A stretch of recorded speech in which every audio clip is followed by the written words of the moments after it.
Chairman, I appreciate it, and I appreciate the testimony from all three of you. You understand the seriousness of the challenges that you would face should you be confirmed.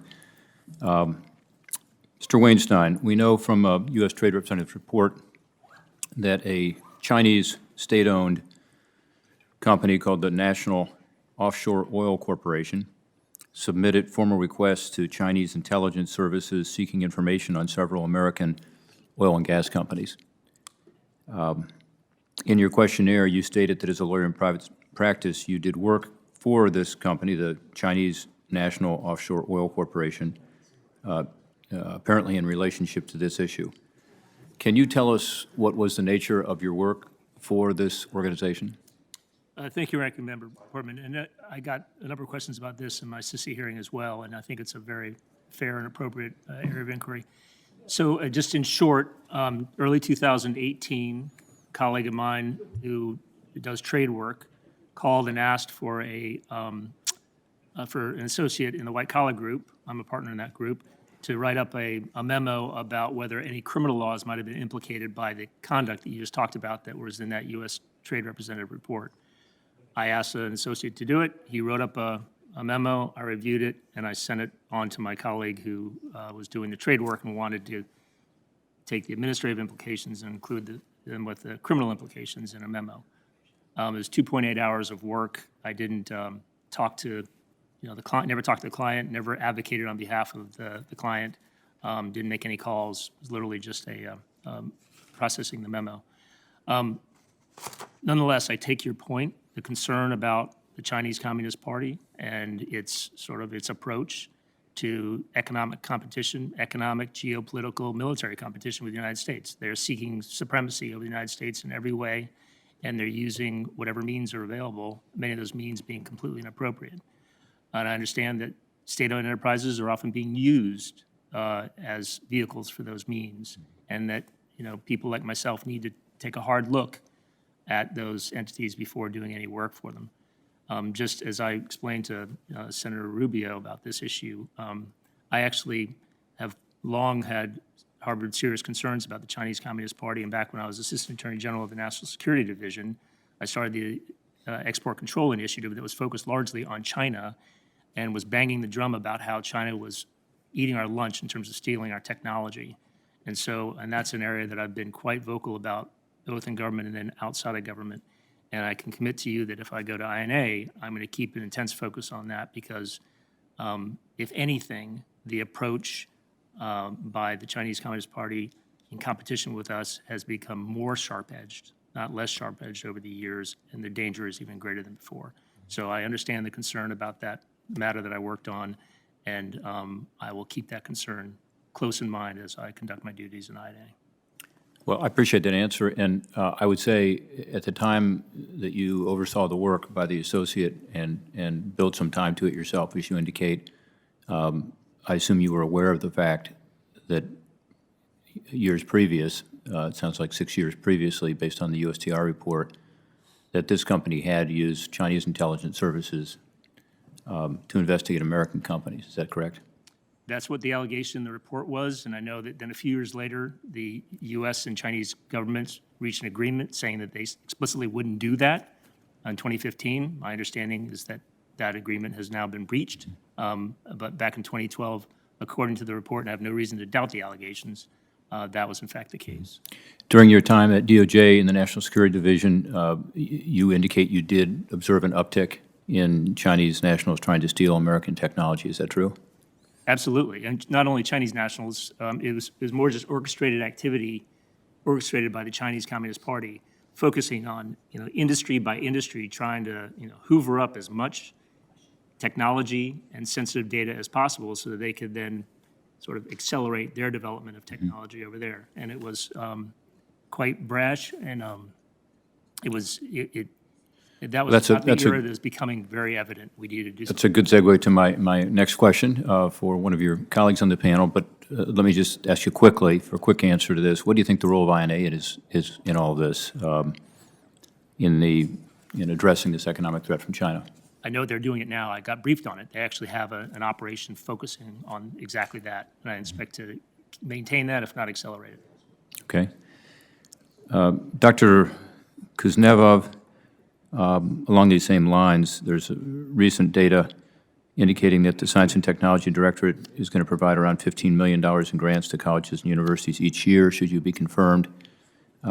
Bipartisan work that we did here in this committee, investigation, a report, I was the chair, Senator Carper was the co-chair, made it very clear that these Chinese talent programs are doing exactly what we just heard with regard to taking U.S. government-sponsored research back to China, using it for the rise of their own military and their own economic growth. We've proposed the Safeguarding American Innovation Act. It came out of this committee. It's an opportunity to get our federal house in order to be able to secure some of this grant funding, again, some of which will come from DHS. $150 billion total, by the way. What are your thoughts on this? Do you agree that it's important to secure DHS science and technology grants against Chinese espionage?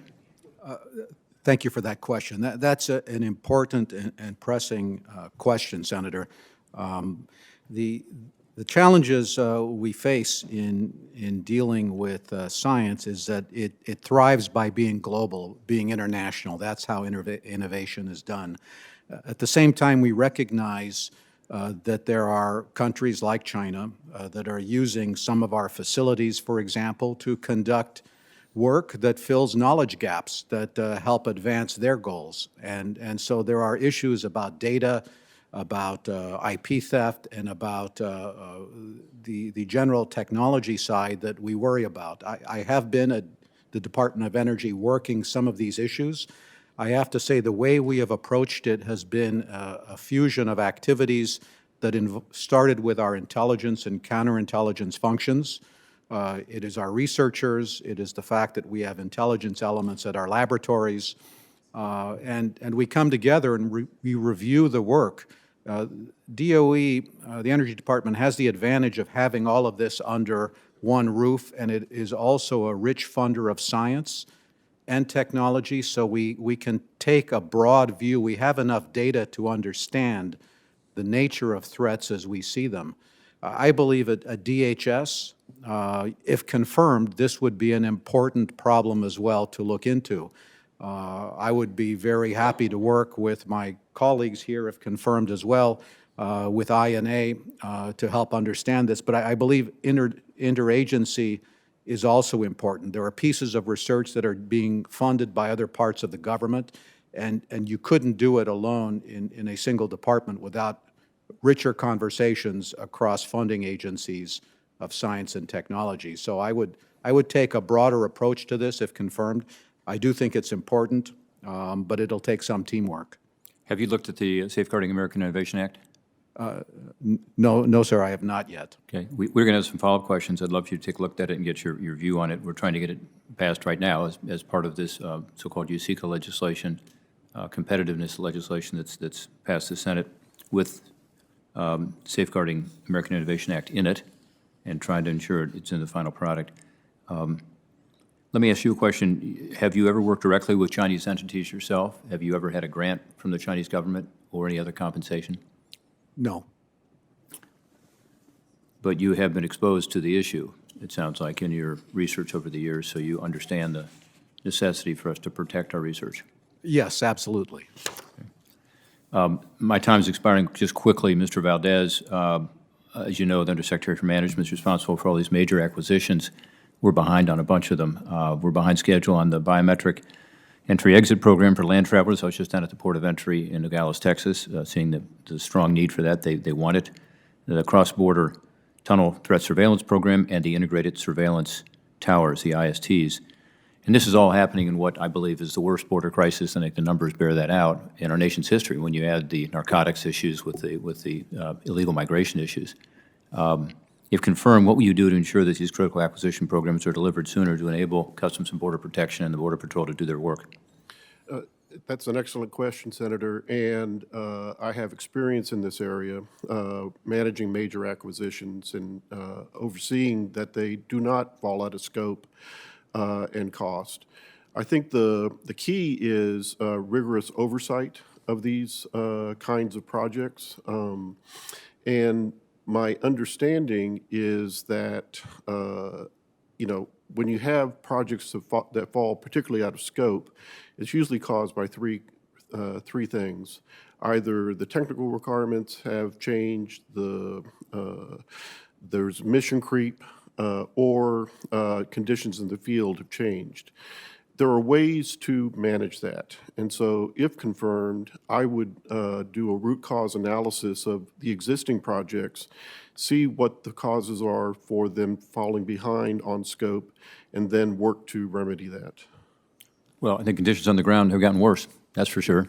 So to the extent that's one of the considerations, I would hope that you would want to expedite those kinds of projects should you be confirmed.